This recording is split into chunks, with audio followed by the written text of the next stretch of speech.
안녕하세요. 케니입니다. 매일매일 엄마들 맘카페에서 어떠한 영어에 대한 질문들이 올라오는지를 보고 거기에 대한 제 생각을 적어보고 있죠. 지금 이분께서는 초등 고학년 영어 문법 하나요? 라고 물어보셨어요. 지금 현재 초등학교 5학년, 여아 공부를 잘하는 건 아니지만 성실한 편이에요. 이 부분 중요하죠. 굉장히 중요해요. 제일 중요해요, 사실. 그 다음에 영어는 초2 때 시작해서 지금 하고는 초3 때부터 초3부터 다니고 있어요. 리딩 위주, 리스닝 논픽션 수업도 있어요. 리딩 위주라고 돼 있고요. 소수 그룹이라 재밌게 잘하고 있는데 문법은 전혀 안 하는 곳이에요. 리딩 위주인데 문법을 전혀 안 하는군요. 오케이. 흥미 떨어지지 않게 자연스럽게 문장 구조 익혀진다고 해서 안 가르친대요. 오케이, 알겠습니다.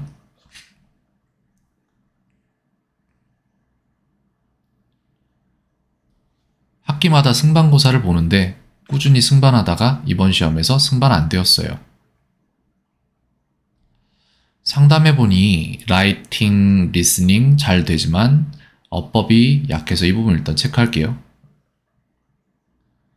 어법이 약해서 좀 더 해보자는 건데 아이는 울고불고 난리네요. 오케이.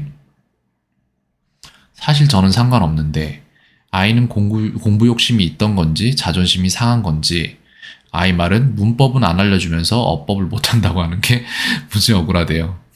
이 생각 하고 있었거든요. 저도 이 생각 하고 있었어요, 방금 전에. 엄마는 이럴 때 매우 당황스럽이라고 하셨는데 이게 일단 읽을게요. 선생님은 문법은 이르다. 좀 더 리딩 위주로 반복해야 한다 하시고 아이는 문법 알려달라 하고 중간에서 난감이라고 하셨습니다. 일단 아이가 논리적이네요. 되게 맞는 말, 정말 딱 맞는 말을 했죠. 진짜로. 그렇죠. 문제가 있네요, 약간. 근데 학원이 문제가 있다기보다는 그냥 교육 철학이 약간 다른 거고 그렇다고 생각을 하고요. 다 다른데 하나씩 말씀드릴게요. 일단 성실한 편이라고 하셨어요. 이 부분 되게 좋아요. 본인이 목표를 가지고 그 목표를 계속해서 해나가는 거잖아요. 그거는 제일 먼저 가져가야 될 덕목이죠. 배우는 사람이. 왜냐면은 반복되지 않으면은 익힐 수가 없거든요. 그건 어쩔 수 없어요. 근데 이제 아이들이 학원에 갈 때 그 이전에 이미 가정에서 어느 정도의 수업이 이루어져서 온다고 생각하시면 돼요. 이것을 계속해 낼 수 있는 꾸준함이 있는지 그런 거를 봐야 되는데 그런 걸 가진 아이들은 어떤 방식으로든 돼요. 길을 찾아요, 계속해서. 그래서 이 아이도 지금 현재 자녀분도 길을 찾고 있는 걸로 보입니다. 리딩 위주라고 하셨어요. 리딩 위주인데 문법은 안 가르치고 책을 읽는 법만 가르친다는 거잖아요. 왜냐면은 이게 네 가지 영역이 있잖아요. 읽기, 쓰기, 그리고 말하기, 듣기. 이렇게 언어의 네 가지 영역이 존재하는데 근데 이 부분에서 지금 읽기는 하고 쓰기는 안 한다는 거잖아요. 저는 이게 약간 애매하긴 한데 읽기를 한다는 것은 입력 연습이에요. 읽기라는 것은 이걸 두 개로 나눠야 되는데 읽기와 쓰기, 말하기와 듣기인데 이렇게 나눌게요. 지금 두 가지를. 얘네는 읽기와 듣기는 입력이잖아요. 무언가를 안으로 내재시키는 거기 때문에 입력이란 말이에요. 그리고 그것이 아닌 다른 것, 여기에 쟤는 출력이에요. 반대 입장이긴 한데 이 두 개를 따로 가져가는 것보다는 같이 하면 좋을 텐데 쓰기를 왜 안 하는지 저는 잘 모르겠어요. 근데 안 하는 건 아닌 것 같은데 아까 라이팅 있었잖아요, 그죠? 이거란 말이죠. 이렇게 되는데 지금 문법은 전혀 안 하는데 리딩만 한다, 뭐 이런 식으로 말씀하고 계시고 자연스럽게 문장 구조 익혀진다고 해서 안 가르친다고 하셨는데 이거는 약간 저는 굉장히 반대하고 자연스럽게라고 말을 했어요. 자연스럽게 배운다 라고 했는데 무엇이 자연스러운가? 이것을 한번 우리가 얘기를 해볼게요. 아이들이 말을 하기까지 굉장히 오랜 시간이 걸리는데 근데 그때까지 자연스럽게 어떻게 배우는지를 말씀을 드리자면은 일단 입력이 많이 들어가야 돼요. 태어남과 동시에 내지는 그 이전의 뱃속에서부터 뭐 그렇게 얘기할 수도 있겠죠. 입력이 이루어지는 말인즉슨 엄마, 아빠, 주변 사람들이 하는 말들을 듣고 이를 학습함. 자연스럽죠? 이 부분이 이루어진다는 거예요. 이게 자연스러운 거예요. 리딩이 자연스러운 거라기보단 이게 자연스러운 거예요. 일단 그 다음에 자신도 말하고 싶어함. 표현하고 싶으니까 말을 하고 싶어하죠. 그래서 옹알이도 하고 하면서 점점 상대를 이해시킬 수 있는 방향으로 발전. 이게 자연스러운 거예요. 그 다음에 정보의 효과적인 전달을 위한 게 리딩이죠. 을 위해 책이라는 도구를 사용. 이게 리딩인 거예요. 그 다음에 이제 뭐가 남았죠? 듣기, 말하기, 읽기, 쓰기 있는데 정보의 효과적인 전달. 이것 또한 마찬가지죠. 을 위해 글이라는 도구를 사용. 이거예요. 근데 이게 자연스럽게 했을 때 원어민 부모를 가진 아이들이 자연스럽게 해도 진짜로 정말 어렸을 때 그 능력이 충만할 때 그때에도 걸리는 시간이 굉장히 길어요. 실질적으로 이 아이들이 어렸을 때 아무것도 못한다고 생각을 하지만 뇌과학에서 보면은 이 아이들이 엄청나게 많은 것들을 학습하고 있고 말을 한마디도 못할 때부터 부모가 얘기를 할 때 주변에서 얘기를 할 때 그 사람들이 쓰는 언어가 다르다는 거를 캐치를 다 해요. 그래서 이중인의 삼중 언어네 뭐 이런 식으로 할 때도 학습을 할 때도 그거를 막 따로 막 할 필요가 없거든요. 아이들이 어차피 다 구분을 하기 때문에.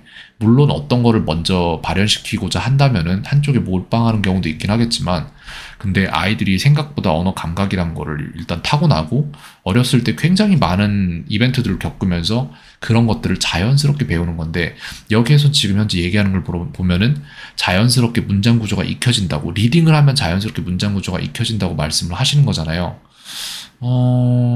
근데 그렇게 자연스럽게 하려면은 어렸을 때 걸려야 될 시점이 한 4년 막 이렇게 걸려서 3년, 4년, 5년 막 이렇게 걸려서 그런 것들을 이뤄낼 때 지금 한국어가 이미 투입된 상태에서 그 상태에서 제2 외국어를 자연스럽게 한다라고 하면은 되겠죠.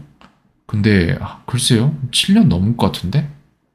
국제학교 가서 진짜로 굴러 다니면서 막 완전 빠르게 해봤자 3년이 넘게 좀 걸려야지 제대로 말을 진짜 잘 한다라는 생각이 들 정도로 되려면 2, 3년 이 정도는 걸리는데, 그걸 한국에서 리딩으로 하겠다라고 하면은 그거는 되게 너무 오래 걸리죠. 그건 자연스럽지가 않아요. 부자연스러운 거예요.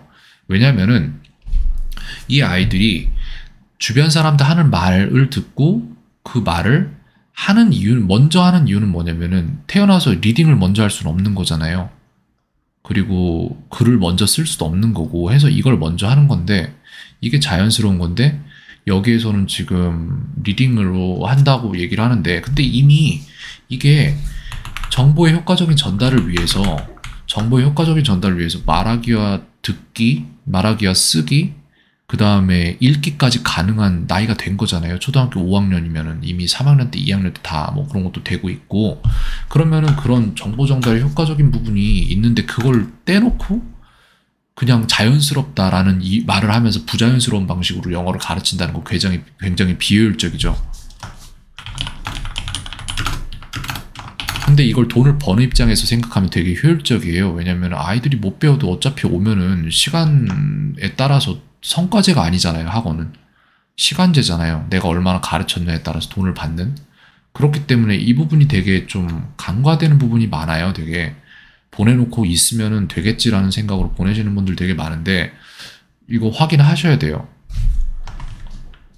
정말 잘 배워내고 있는가? 라는 것에 대한 확인을 쉽진 않으시겠지만 하셔야 돼요. 이건 어떻게 확인할 수 있냐면은 전에 몰랐던 걸 지금은 안다. 이거는 잘 배웠다죠. 배운다죠. 잘은 모르겠지만 잘 배운다는 뭐 보편적인 속도보다 빠르다가 잘이 되겠고, 그 다음에 이거는 이제 전에 몰랐던 걸 지금도 모른다 하면 이건 문제가 있죠.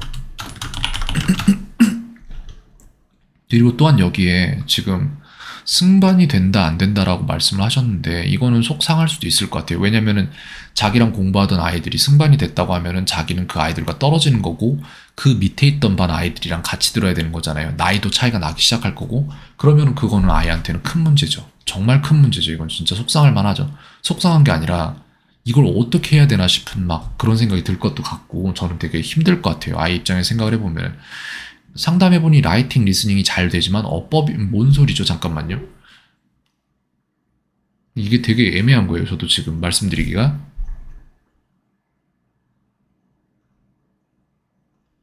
라이팅, 리스닝이 잘 되는데 어법이 약하다는 말이 돼요. 근데 라이팅이 잘 되는데 어법이 약하다는 전 이해가 안 되거든요. 솔직히. 왜냐면은 어법이 약한데 라이팅이 잘 될 수가 없잖아요. 생각해 보시면은 그렇지 않나요? 이건 되게 어폐가 있어요. 솔직한 얘기로. 그래서 이거를 왜 이렇게 상담을 하셨는지 저는 잘 모르겠어요. 그 다음에 문법을 안 알려주면서 어법을 못한다고 하는 게 무지 억울하대요 라고 했는데, 맞아요. 이 부분 맞고, 그리고 또한 이거는 또 어떤 식으로 해석할 수 있냐면은, 제가 아이들을 100명 넘게 가르쳐 보면은 그러면 그 아이들 중에 똑같은 아이는, 똑같은이라고 하긴 뭐하고 성향이 같은 아이가 딱 한 쌍밖에 안 존재해요. 거의. 진짜로. 정말 비슷한 아이가 하나도 없고 다 달라요. 다 다른데 이런 식으로 말하는 아이라면은, 그렇다면 이런 성향을 가지고 있을 수 있어요. 예를 들어 성향별로 나누자면은 성향이 굉장히 많지만 어떤 아이들인지 말씀드릴게요. 생각 안 하고 바로바로 뱉어내는 아이들.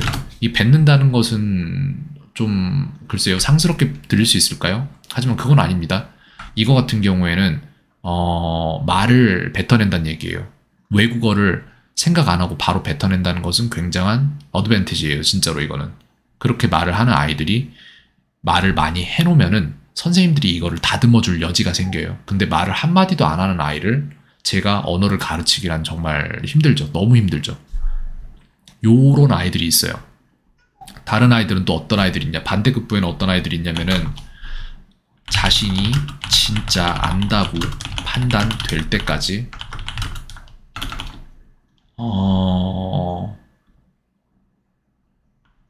숨어서 지켜보는 아이들, 이런 아이들이 있어요. 그래서 이 두 아이들이 완전히 다른 성향을 가진 두 아이들인데, 근데 이 안에서도 물론 나뉠 거예요. 이렇게 돼서 요 사이에 어떠한 그래프를 하긴 뭐하고, 요 사이에 어떠한 갭이 있고 그 사이에 아이들이 들어갈 텐데, 내 아이는 요쯤에 있겠네, 내 아이는 요쯤에 있겠네, 그런 어떠한 추산이 나올 텐데요. 근데 이렇게 돼서 숨어서 지켜보는 아이들도 있고, 그래프를 사실 이렇게 그리긴 해야 되는데 이걸 지금 생각하고 하는 건 아니라서 그냥 쉽게 말씀을 드릴게요. 근데 여기에서 지금 저 정도로 마음이 있으면은 지금 자녀분께서는 뭘 완벽히 알고 싶은 성향과 그 다음에 외향성? 이 더해졌을 수도 있고, 내지는 이런 안타까운 마음을 밖에서는 표현 못하고 집에서만 표현하는 성격일 수도 있어요. 근데 어쨌건 간에 그게 내향적이든 외향적이든 중요치는 않아요. 아이가 스트레스를 받았다는 게 중요한 거고, 그래서 이 아이가 만약에 자신이 진짜 안다고 판단될 때까지 숨어서 지켜보는 아이의 성향이 아니라 뭘 완벽히 알고 싶은 성향, 즉 뭘 물어볼 때 이건 왜 그런데? 저건 왜 그런데? 그럼 그건 뭐야? 그럼 그 다음은 뭔데? 이런 식으로 뭔가에 내가 설명하고 싶은 부분이 오였다면은 이 아이가 10이나 15, 20까지 물어본다. 그러면은 이 부분일 수도 있어요. 근데 여기 지금 현재 보내시는 학원 같은 경우에는 뭔가를 완벽하게 딱 떨어지는 설명을 해주는 학원이 아니라 그냥 투입량을 늘리다 보면은 아이들이 알아서 유추해서 배운다라는 형식의 지금 스탠스를 취하는 것 같아요. 그러면은 지금 자녀분과 이 학원의 성향은 맞지 않아요. 아이와 오히려 맞는 성향은 문법 쪽이라고 말씀을 드릴 수 있겠어요. 네. 그리고 또 이건 억울할 만하죠. 제가 들어도 지금 말이 안 되는데 이게 무슨 이 생각밖에 안 드는데 솔직한 얘기로 문법은 이르다라고 하는데 이거를 되게 좀 굉장히 중요한 얘기인데 안 할 수가 없는 부분이라서 제가 말씀을 드릴게요. 자, 잘 생각을 해보면 얼마나 잘못된지 알 수 있을 거예요. 우리가 지금 그래프는 아니고 그냥 그림을 그려보자면은 이게 영어예요. 이게 영어인데 이거를 반으로 툭 하고 가르면은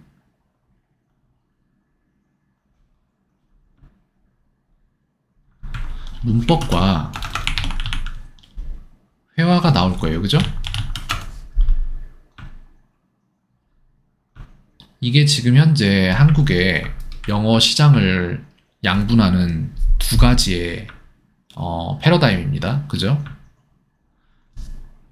근데 문제는 뭐냐면은 우리가 영어라는 단어를 쓸 때 이 영어 안에는 이 두 개가 다 포함된 건데 이 두 개를 나눠서 우리 아이는 문법을 먼저 시켜야 되나 회화를 먼저 시켜야 되나 뭐 이런 식으로 고민을 한단 말이에요.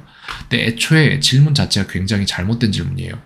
영어를 가르쳐야 되는 거지 문법이나 회화를 각각 가르쳐서는 안 되는 거예요. 이 둘은 왼발과 오른발이에요. 그래서 케이스를 나눠서 말씀을 드릴게요. 저는 이 양쪽에 다 있으니까 말씀을 드릴 수가 있어요. 자, 문법만 하는 아이들에 대해서 말씀을 드립니다. 문법을 안다.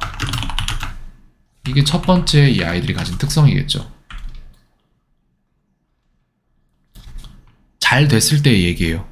잘 된 아이들에 한해서 말씀드리는 거예요. 문법학원 백날 보내봐도 안 되는 아이들이 있어요. 분명히. 그리고 물어보세요. 만약 궁금하면 왜 안 되는지 말씀드릴게요. 문법을 안다. 잘 됐을 경우에 써놓을게요. 잘 됐을 경우. 문법을 안다. 그리고 독해가 가능하다. 영작이 된다. 느리다. 4번.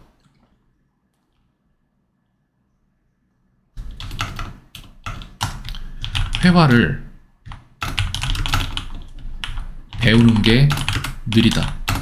역효과납니다. 문법이 오래 높이 가면 정확히 어디서 그러냐면은 만약에 아이가 문법을 배워서 투부정사에 세 가지 용법을 알고 구분할 수 있을 정도의 문법 수준이라면은 이 정도를 넘어선 아이들은 회화를 배울 때 백지 상태에서 회화를 배우는 아이들보다 느려요.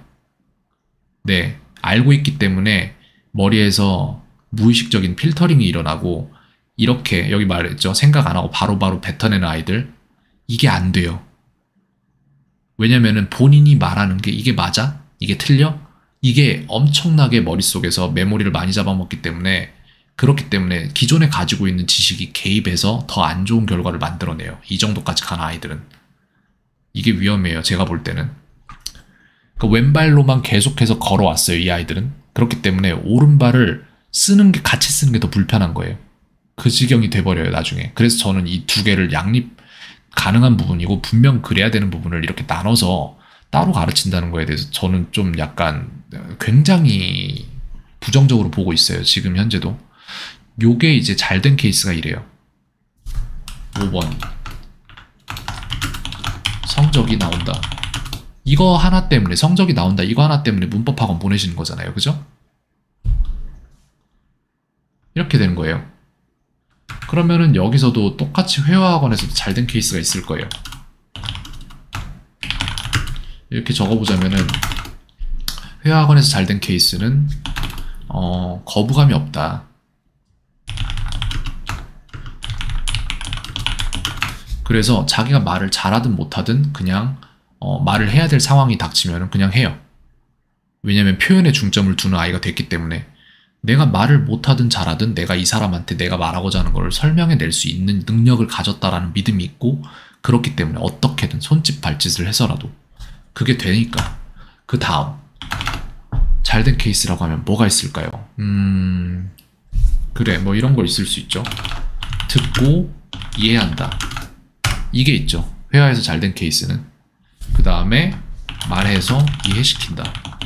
이게 있고, 그 다음에는 뭐가 있을까요? 회화에서 잘 된 케이스. 영어가 재밌다. 여기는 반대 또 하나가 있죠. 영어 시험이 기다려지는 것까지는 아닌데, 시험 점수에 만족스러움 느끼고 자부심 느낀다. 이거 있죠. 네, 잘하니까 더 잘하고 싶은, 그래서 더 이렇게 계속해서 긍정적인 서클을 돌려가는 그런 게 있죠. 그래서 영어가 재밌다 이런 게 있고, 글쎄, 이것도 있어요. 어떤 게 있냐면은 문법을 해야만 하는 시점이 오면 문법 흡수 속도가 빠르다. 이거 있어요. 왜냐면 본인이 원래 말을 하던 거를 그냥 문법을 누군가가 제대로만 가르쳐주면은 내가 알던 이게 이거구나 이렇게 해서 연관 지을 수 있어요. 분명한 뭔가를 가지고 있기 때문에. 근데 이 반대는 문법을 먼저 하고 회화로 가는 케이스는 이게 힘들어요. 그래서 해외에서 공부를 해봐도 똑같은 케이스가 나오는 게, 문법 좀 하는 아이들은 도서관에서 문법 공부하고 있어요. 그런 경우 좀 많아요, 진짜로. 다음, 잘된 케이스 여기서 그냥 요 정도로 정리를 일단 하고 더 있으면 말씀을 드릴게요. 근데 재밌는 게 뭐냐면은, 예를 들어서 이제 아이들 교육 쪽이니까 이런 얘기를 하긴 뭐하지만 진짜 영어 잘하는 사람들 어디 있냐면은 이태원 클럽에 있어요. 그 사람들 영어 되게 잘해요. 근데 그 사람들 중에 영어를 외국에서 잘 배워온 사람도 있겠지만, 그렇지 않고 진짜 그냥 생존 영어나 뭐 이런 걸로 막 호주나 이런 데 워킹 홀리데이 같은 거 가서 생존 영어로 배웠거나, 내지는 뭐 한국에서 진짜 클럽이나 외국인 친구들 막 이런 식으로 만나서 그런 데서 사용하면서 늘었거나 한 친구들이 있어요. 영어 정말 유창하게 잘해요. 근데 문제는 문법적으로 틀리는 부분이 계속해서 존재해요, 말하면서. 근데 그런 친구들이 문법을 공부를 해야겠다라는 마음을 먹으면은, 그러면 문법 정말 빨리 배워요. 이거예요, 그게. 네. 그리고 국제학교 다녀온 아이들, 국제학교 다니고 있는 아이들, 한국어 기억 잘 안 나는 아이들, 이런 아이들이랑 말을 저 상담 되게 많이 했거든요. 국제학교에 해외에서 다니고 있는 학생들 원격으로 다 가르치고 커리큘럼 다 체크하고 이런 거 다 했단 말이죠. 근데 그런 아이들도 그런 아이들도가 아니라 그런 아이들 되게 빈틈 많아요, 진짜로. 한국 와서 문법 적응 못하는 부분 중에 하나가 뭐냐면은, 이 아이들이 영어를 정말 잘하는 아이들도 있겠죠. 있는데 그렇지 않은 아이들 많고, 그렇지 않은 아이들의 문제점이 뭐냐면은, 문제점을 여기다 따로 적어볼게요. 그러면은 문제점은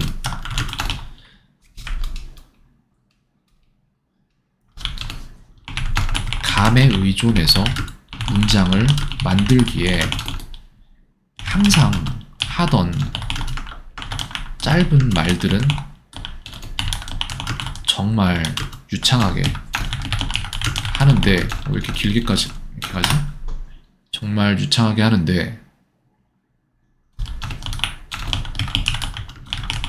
조금만 깊이 들어가면 말을 못한다.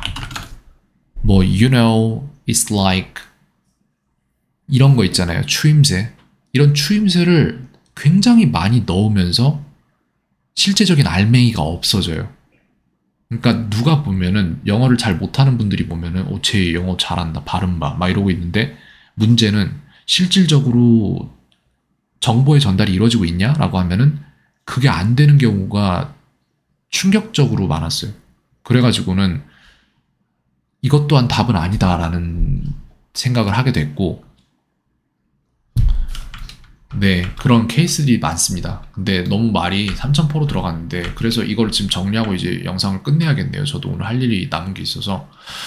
자, 그래서 제가 어떻게 초등 고학년 영어 문법 하나요? 라고 하면은, 문법이랑 회화는 따로 갈 수 없는 존재예요. 근데 한국의 지금 문법 학원들은 회화를 안 해요. 그리고 한국의 회화 학원들이 요거랑 같은 입장을 가져요.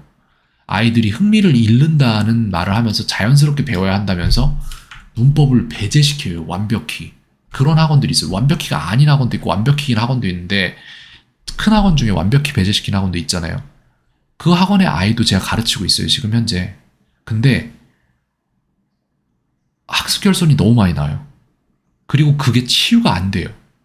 선생님들도 그거를 따로 잡아서 이게 잘못됐다라고 해줄 만한 여력은 없어요. 그렇기 때문에 아이들이 알아서 캐치해야 되는 부분, 유추해야 되는 부분인데 그 안에 이 관람차 같은 데 안에다가 아이들 실어놓고 계속해서 수업 돌리면 언젠가 되겠지라는 입장으로 접근을 시키고 안 되면은 그러면은 이제 다른 반에다 다른 관람차 태워야겠다 이게 되는 거예요. 그러니까 학생 입장에서는 열 받을 수 있어요. 그래서 제가 말씀드리고 싶은 건 뭐냐면은 문법과 회화를 동시에 잡는 걸 해야 되고 문법을 하라고 그렇다고 오형식부터 뭐 해서 뭐 주어가 뭐네 명사가 뭐네 품사가 뭐네 요소가 뭐네 이런 거를 할 게 아니라 진짜 문장이 만들어지는 방법 간단한 딱 그 뭐라고 하죠? 설명서 문법을 만드는 설명서만 딱 주고 이 문장은 이렇게 만들어져 저 문장은 저렇게 만들어져 라고 하면은 솔직한 얘기로 영어에 있는 12가지 시제 중에 5가지 시제만 거의 쓰이고 좀 더 나아가선 6가지 시제가 쓰여요. 그리고 긍정, 부정, 의문이에요. 그렇다, 아니다, 그랬냐? 이 3개밖에 없단 말이에요. 그럼 쭉 나눠서 표를 만들어 보면은 30개밖에 안 돼요. 문장 유형이. 그러니까 그 문장 유형에 맞는 문장을 자기가 알아서 만들 수 있게 그 훈련만 시켜주면 되는데 그걸 가지고 문법학원에서는 그걸 쭉 늘여놓고 1년 과정으로 뽑잖아요. 진짜 간단한 것들을 1년 과정으로 뽑는다고요. 왜? 1년은 365일이니까 매짐과 끊음이 있으니까 그렇게 해야 과정을 설명하기도 쉽고 그러니까 파닉스도 마찬가지고 문법도 마찬가지고 1년 과정으로 똑같은 걸 계속 가르치는데 아이들이 못 배워요. 다음 연도에 똑같은 걸 배우고 있는데 책 표지만 바뀌고 조금 더 어려워져요. 근데 못 배워요. 그걸 6년을 해요. 그러고 못 배워요. 속이 터지는 거죠. 부모님 입장에서는 그걸 근데 알지조차 못하잖아요. 무슨 일이 일어나고 있는 건지, 그죠? 그러니까 중학교 2학년 때나 이럴 때 성적 나와보면 그때 이제 뚜껑 열리는 거죠, 진짜. 그래가지고는 그때부터 부랴부랴 이제 막 맘카페에 물어봐요. 어디 학원이 잘하느냐고. 근데 이거라니까요. 똑같은 아이가 한 명이 없는데 어느 학원이 잘한다고 말해주는 사람들은 그 학원이 잘 가르쳤다 하더라 라는 카더라를 어디선가 듣고 말을 하는 거거나 알바이거나 내지는 본인의 자녀가 갔을 때 잘 됐거나 이건데 근데 내 자녀가 그분의 자녀랑 같은 성향이 아니란 말이에요. 그건 알 수 없는 거란 말이에요. 그래서 진짜로 아까 이걸 말씀을 드린 게 뭐냐면은 이걸 정말 이거 검사를 하셔야 돼요. 전에 몰랐던 걸 지금은 알아? 전에 몰랐던 걸 지금도 몰라? 이거를 학원 보내기 전에 이미 어떠한 기준을 잡고 학원을 보내고 나서 이 아이가 뭘 정확히 배워냈는지에 대한 검사를 하셔야 돼요. 그거를 하기가 힘들죠. 근데 저도 이해는 합니다. 그래서 오늘 저런 얘기들을 주절주절 많이 해봤는데 도움이 됐는지는 모르겠어요. 다만 저는 경험적으로 알고 있는데 제가 이분에게 쪽지를 보내서 제 입장은 이렇습니다 라고 말씀을 드려도 아마 그 쪽지는 안 봐질 거예요. 씹힐 거예요. 그렇기 때문에 저는 이걸 익명성을 유지한 상태에서 제 유튜브 채널에다 올릴 거예요. 그냥 비슷한 유형의 문제를 겪고 있는 분들께서 도움을 받으시면 좋겠다라는 생각을 하고 있습니다. 네, 일단 정리를 해봤습니다. 켄이었습니다. 오늘 하루도 평온하세요.